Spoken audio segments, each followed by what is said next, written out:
Welcome to Peacemaking in Paris, presented by Professor Sir Hew Strachan for UCL Institute of Education. This series marks the centenary of the Peace Conference in 1919, when the United States and Allied powers met in Paris to decide the terms of the peace settlements with the defeated Central Powers. I'm Simon Bendry, Director of UCL Institute of Education's First World War Centenary Battlefield Tours programme. In an earlier podcast series, From Amiens to Armistice, Sir Hew looked at the sequence of Allied victories from the Battle of Amiens on the 8th of August 1918 to the armistice negotiated by Germany on the 11th of November 1918. In Peacemaking in Paris, he reflects on the peace conference and its legacy. In this first podcast, he considers the process that led Germany to seek an armistice and the basis on which Germany thought the final peace settlement would be negotiated. From the perspective of hindsight, Germany's decision to provoke the United States was indeed a major miscalculation. But if you judge the situation from the perspective of April 1917, when the United States entered the war, then the decision looks much less absurd. Germany could calculate that it would lose the war by 1919 or at the very latest 1920, whether the United States was a belligerent or not. By the early 20th century, the United States is the world's leading economic power, and its resources are effectively devoted to the side of Germany's enemies. So the longer the war goes on, the more the United States invests in an allied, that is to say, an Entente victory, the more that makes it likely that Germany will eventually find itself overwhelmed, irrespective of how well it fights this war. So it needs to win the war soon, by 1918, and it can afford to risk a US entry in order to achieve that objective. If it can cut off United States supplies to Europe, which is its hope by declaring unrestricted U-boat warfare, then its chances of winning a major military victory in 1918 are going to be greater. That doesn't happen, principally because in 1917, when Germany wages unrestricted U-boat warfare, it does not simultaneously wage a major military campaign in the West. Instead, its forces are diverted to the east, to the war against Russia, and by the autumn, to the war against Italy, which gives the Allied powers the chance to prioritise the U-boat threat in 1917, concentrate on securing those maritime links, win the Battle of the Atlantic, which will underpin their resource base for 1918.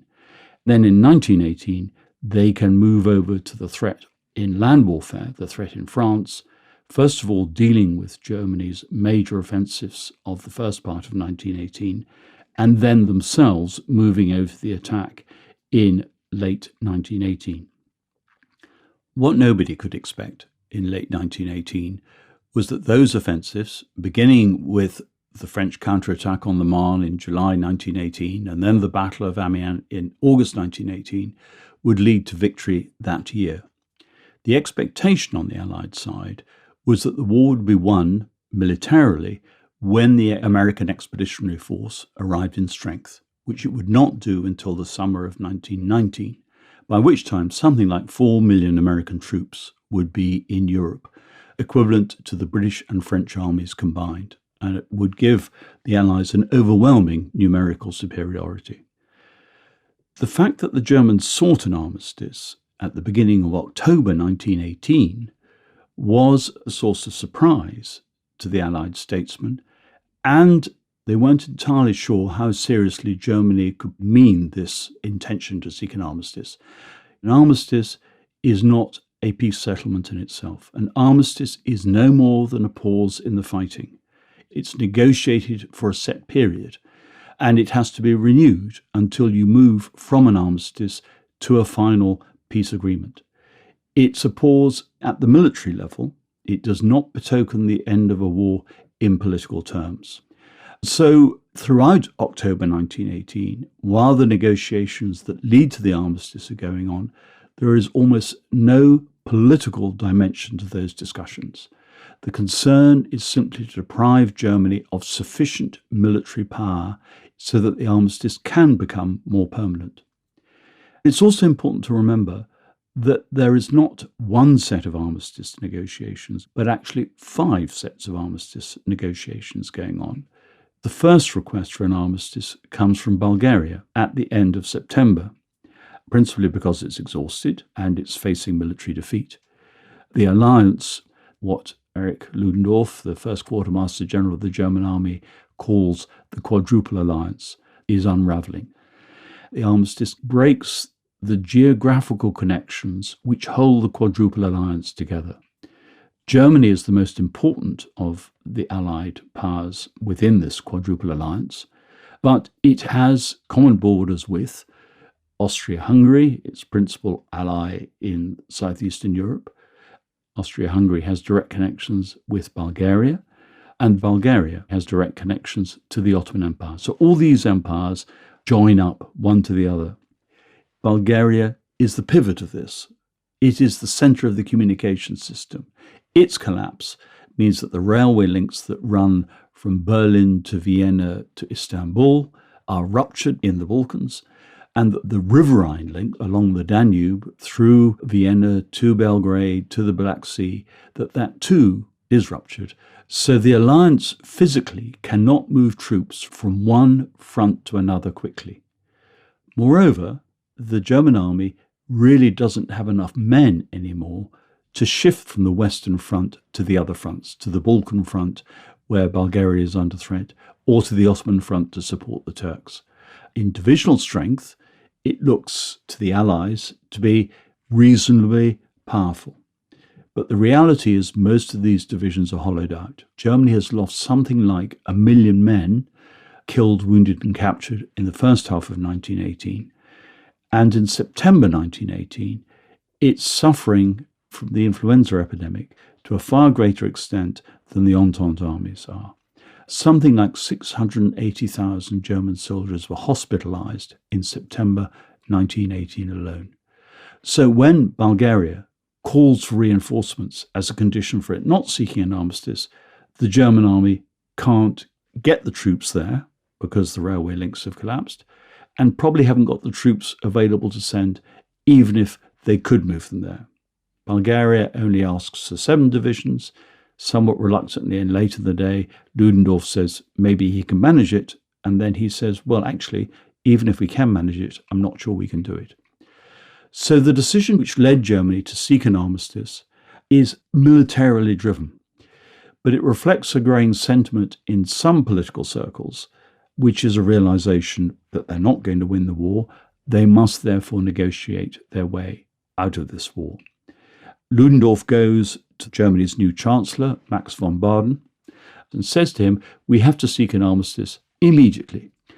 Max von Baden says, couldn't you at least give me a bit of time to negotiate our position so that we're slightly less on the back foot? And Ludendorff is insistent that it has to happen now. Ludendorff does actually say to one member of his staff at the German headquarters, this is just a way of buying time. So it's not entirely clear, even at this juncture, that Ludendorff thinks this will lead to peace.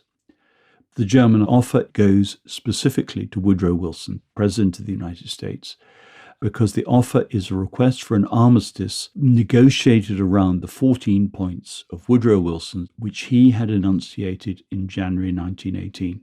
In other words, it includes some idea of what the political settlement would be. So already we're seeing from the German point of view the idea that what is a narrowly military agreement could be part of a political deal. And this request for an armistice with the 14 points implicit in the deal will become very important in how Germany subsequently protests when it has to deal with the final peace settlement, because in its view, the 14 points are not honoured.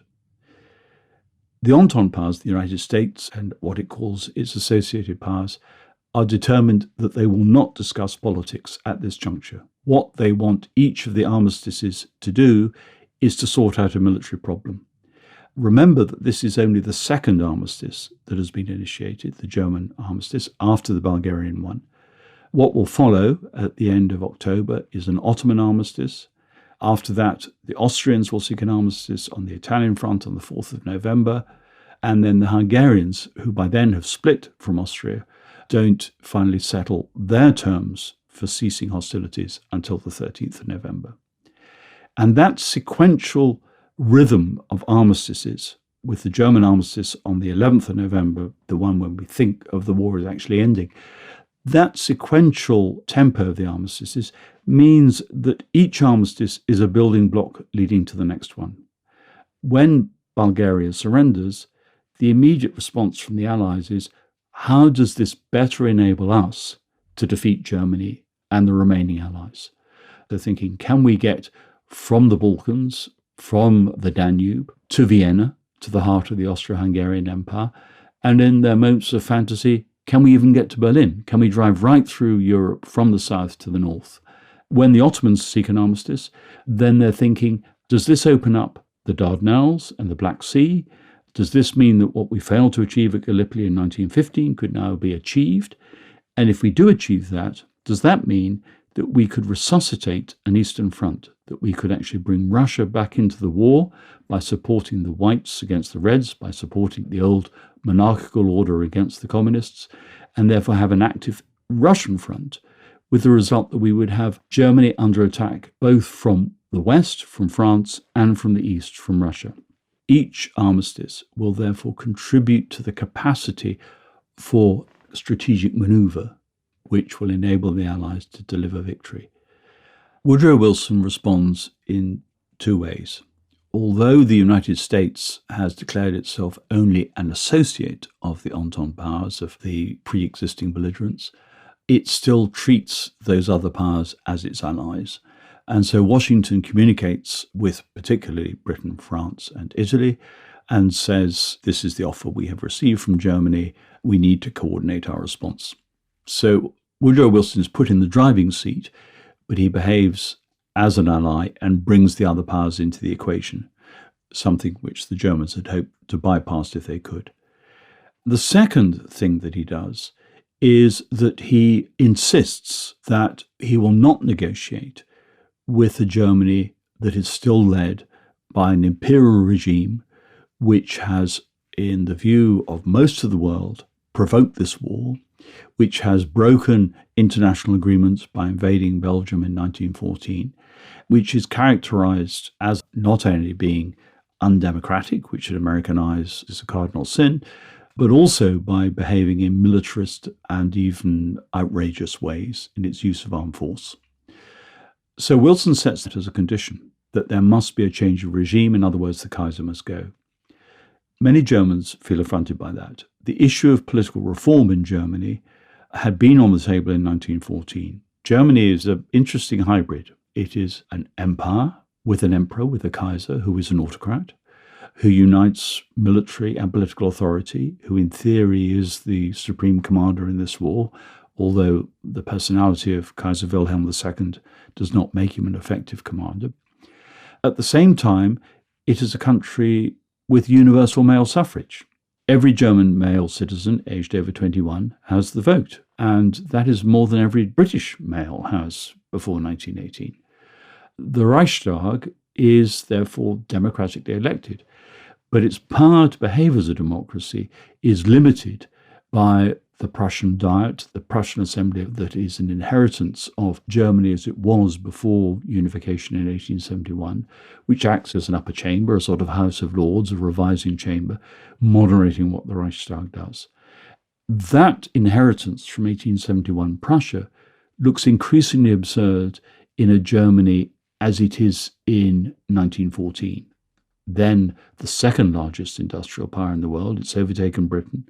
It's second to the United States. It has the largest socialist party in the world in 1914. It should, it seems, be moving towards a more democratic constitution and perhaps to a constitutional monarchy rather than to an absolute autocracy. So reform is on the agenda. And by the time that Woodrow Wilson is responding to Max von Baden's request for an armistice, the Kaiser's powers are being moved onto a more constitutional footing. But Woodrow Wilson does not give Germany credit for that. The Kaiser will be toppled from power by the time the armistice is negotiated on the 11th of November 1918, not by constitutional change, but by revolution. Revolution from below and revolution from above. It begins, this revolution, with mutiny in the navy. It spreads from the port cities to Berlin. The majority Socialist Party is caught by surprise. It has effectively become a partner in the war effort, and it finds itself having to impose its own leadership on a revolution that comes from the streets. The Kaiser himself doesn't want to respond to that revolution. His immediate reaction, as you might expect from an autocrat, is to say the army must go and shoot these people down in the streets. We must reimpose authority. The army is not prepared to do that. As it became more and more obvious that the Allies would take the time to impose conditions which meant that Germany would effectively lose its military and naval capabilities and would be unable to resume fighting, this would then not be a temporary pause, it would become a permanent end to the war. And so Ludendorff advised 3 weeks into the negotiations that the armistice negotiations be broken off. And the result was to lose any remaining credibility he had with the German government, and he found himself sacked. A man called Wilhelm Groener succeeds him as first quartermaster general. Groener, faced with revolution in Berlin by November the 8th, 9th, 1918, consults the army, and the majority of army commanders say they are not ready to follow the Kaiser any longer. In other words, the army is putting its own integrity, its own authority as a national force for united Germany, its own idea of its status as the embodiment of the German nation, ahead of its loyalty to the Kaiser. So this is the revolution from above. The Kaiser has lost his political legitimacy on the streets, his legitimacy with the people, and now he's lost his legitimacy with the army. And it's the loss of the army's support that triggers the Kaiser's abdication. It happens on the 9th of November, just the point where the armistice terms have been sent from Compiègne, where they have been negotiated, to Berlin for ratification. One of the challenges this creates for the Allies is they don't actually know who holds power in Germany any longer. It's not clear whether the plenipotentiaries representing Germany any longer have the authority of government. The signal comes back from Berlin that yes, they do have the authority and that they can agree terms. So that problem is surmounted. The armistice terms are accepted by the Germans at just about 5 a.m. 5 a.m. is the time put on the document. It's actually 10 minutes shy of 5 a.m. on the 11th of November 1918. And the armistice is to take effect at 11 a.m. that same day. So that's the day we think of the war ending, because the war against Germany has ended, the principal power in the Quadruple Alliance, in the Central Powers Alliance. It's the day when the German army stops fighting in the West, and it's the day when crowds in Paris, in London, in New York took to the streets and went wild with joy. Germany didn't remember it in quite those terms because the much bigger event was the revolution of the 9th of November, the end of the Kaiserreich, the end of imperial rule, and the opportunity to create a German republic. So even for Germany, there is the prospect of a new order coming out of this war. The problem for them is whether that new order can be legitimate if it comes out of the experience of defeat rather than from the sensations of victory. The fact that the armistice is seen as the end of the war in Paris and in London, and very largely in Washington too, is crucially important for the peace negotiations. People are asking by 11:05 on the 11th of November 1918, when's my husband coming home? When's my father returning? The politicians, Georges Clemenceau, the Premier in France, David Lloyd George, the Prime Minister in Britain, are both very anxious to respond to that. They represent democracies and they know what their people want. So demobilization begins almost immediately. And the challenge here is that the war isn't over. Today, we tend to think of the First World War as ending on the 11th of November 1918, on the day that Germany accepts the terms of the armistice. It did not. It did not end then because the armistice was only a temporary agreement. And more importantly, because the war was actually continued, particularly at sea, through the maintenance of the Allied blockade of Germany, the economic war against Germany. Indeed, the Germans protest vehemently that a war that was being waged against soldiers is now being waged against women and children, against civilians, who are being left hungry by a blockade that is tighter than it has ever been before. The result of giving up the German High Seas Fleet to the Allies is that the Allies are able to enter the Baltic. They can impose a tighter blockade than has been the case before the 11th of November 1918, and they're using that as an instrument to make sure that Germany sticks to its undertaking and that the move from an armistice to a final peace agreement is fully effected. That continuation of the war is an essential background in understanding what we shall look at in the next podcast, which is what actually happened to Germany at Versailles during the course of the peace negotiations in 1919.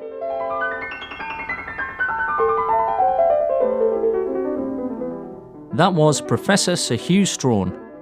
You have been listening to Peacemaking in Paris, a ChromeRadio production for UCL Institute of Education. The producer was Catriona Oliphant, with sound design by Chris Sharp.